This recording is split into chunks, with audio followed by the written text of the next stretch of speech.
Jackson served as the CTU staff coordinator from 2010 to 2018, when he left his union staff position and returned to the classroom as a social studies teacher. Jackson was elected vice president of the CTU in 2022. So Jackson, are you here?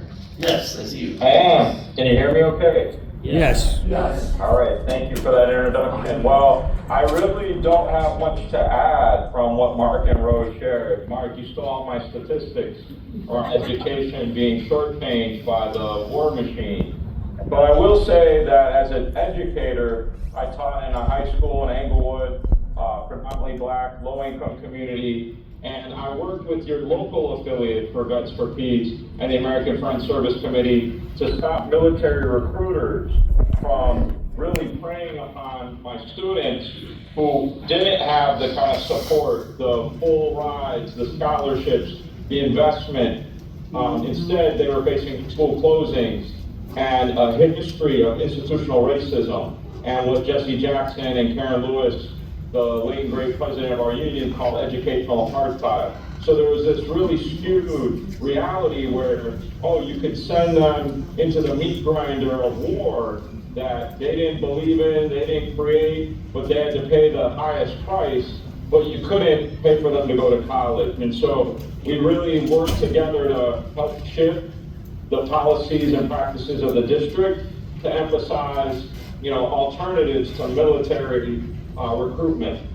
And we need to do that nationwide, and now more than ever, we need a broad united front because we are in the throes of a backsliding democracy. We are seeing basic rights diminished in terms of labor rights, immigrant rights, women's rights, attacks on the trans community, etc. And we know that the MAGA regime will utilize the militarization of ICE to clamp down on protests, to deport our brothers and sisters who are immigrants, but we're working hard to keep our economy running, and who are key and central to the growth of the labor movement. So we can't fall for the okie doke, and we have to unite with broader sets of forces in this key moment to stop the things like starvation of children and families in Gaza. At the Chicago Teachers Union, we also passed, for one of the first unions to pass, the ceasefire resolution started by the United Electrical Workers. And it was an easy argument to win, because who the hell wants to have, 1,000-pound bombs dropped with our taxpayer dollars while children are starving and being maimed and murdered by this ruthless apartheid regime in Israel? So it wasn't difficult when you're teaching children, when you care about children, when you posit that children should be able to live without threats of violence, which 99% of Americans believe, and these arguments are compelling and can bring people into a camp who otherwise might be lured into the tariffs argument. That is a popular argument, by the way. The neoliberal model that's been bipartisan has crushed working class families for decades. So Trump is exploiting that by pretending to be a champion of those families that have suffered the most. And we can show, no, you can't survive on $7.25. The rent is too damn high. We've got to hold these big corporations accountable for rising grocery prices. We can unify around these key demands for working class families. We can demand Medicaid for all, not preserve the minimal gains that allow Medicaid for some. So we do have to assert these kind of broader social demands that get to the heart of what people need and deserve in this moment, and where it's not just, the promises made but not kept by the billionaires in Trump's back pocket, but instead, like, we're actually delivering mass movements that can win those things. So I invite everybody in that vein to join us on Labor Day of this year. We help with MaydayStrong.org. Go to MaydayStrong.org to create the largest May Day protest in American history, the most, not necessarily the biggest, but the most, across 1,400 different locales. It was an incredible representation and example of what labor is capable of with community when we join forces, have a big tent, and say, we need to center workers over millionaires. It's a really clear message. So I invite you to work with your central labor councils wherever you are, to join forces. We need schools and not bombs. We want to centralize the need for livable wages, not tax breaks for billionaires. These are simple demands that resonate, and we're going to do that on Labor Day here in Chicago. We're going to hit Tesla. We're going to hit Elon Musk's best friend, Antonio Gracias, who is trying to dismantle Social Security and Doge. We're going to hit Target because they have anti-DEI policies.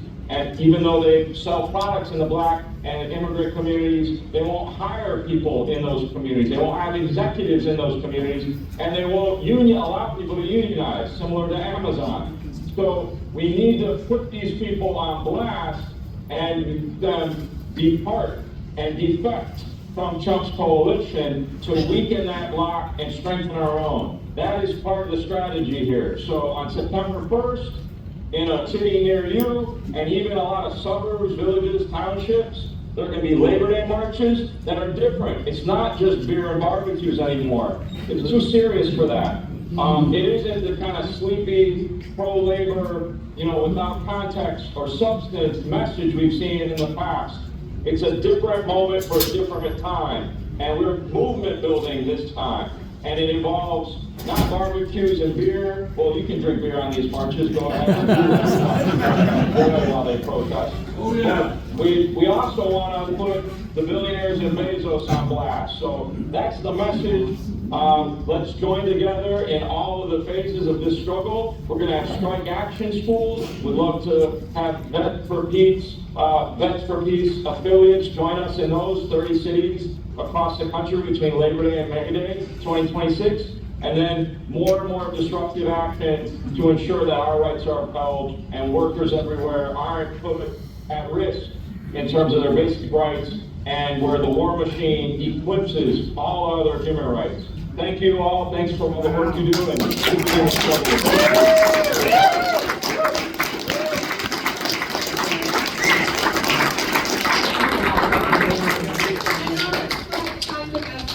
Very good. It is a serious issue, but let's go through the other speakers first, please. And the next speaker is Betsy Zucker. She spent 15 years as a nurse practitioner with the Portland, Oregon VA. She's a labor and single-payer activist and an AFGE retiree member. Her experience serving veterans made her a big fan of VA healthcare as a model for the transformation of American healthcare and a strong advocate for veterans.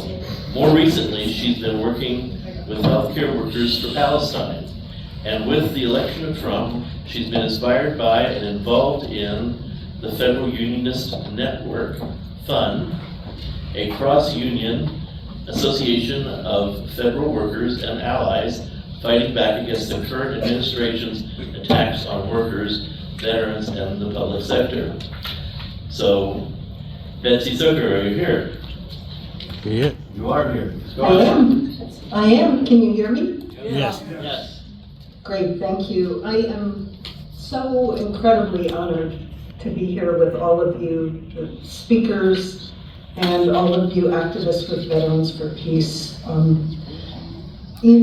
the years, I've been so pleased to lend my voice as a healthcare worker from the VA and a union member at VFP actions, including standing up against the genocide in Palestine with Dan Shea and others.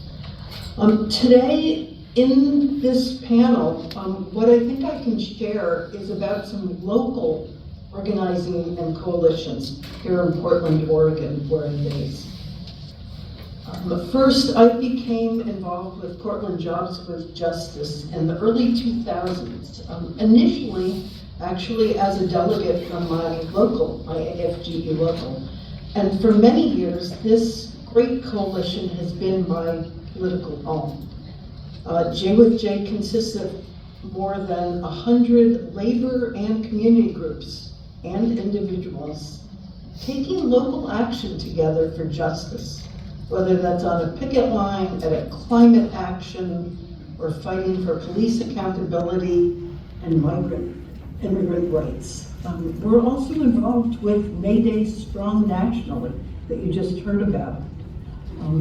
Acting together over time, we grow relationships in J with J. We build power for the working class and deepen our understanding of the political moment as that changes. There are also these two newer groups of workers that I've been organizing with lately. The first is Healthcare Workers for Palestine, PDX, Portland, which arose almost 2 years ago in a living room with a dozen nurses from different hospitals, some of us retirees, all devastated by the assault on Gaza. Our membership is cross-union and cross-workplace and includes doctors, nurses, EMTs, and many others. Like similar groups nationally, we continue to raise our moral voices as health workers against Israel's carnage and U.S. complicity, while our hospitals obviously refuse to take a stand.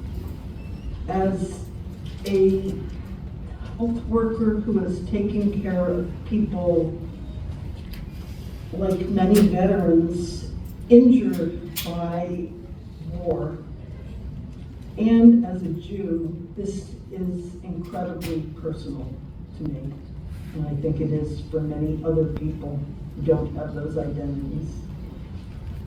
As a federal union retiree also, I work with the local hub or chapter of the Federal Unionist Network, or FUN.